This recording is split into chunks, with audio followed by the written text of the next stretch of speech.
Hey you guys, welcome back to my YouTube channel. In this video, I'm going to show you how to add labels to particular emails in Gmail web app or app. So to add label to any email, just come here to the email which you want to add label, right click and come all the way here to label as and hit create new. You can name whatever you want for your labels and then hit create.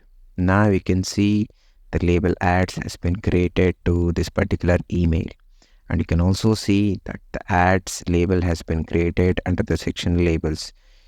You can check your labels coming here, and it takes some time for the emails to get updated inside the label, so it is better to refresh the page and see. Now we can see your mail being listed under the ads label.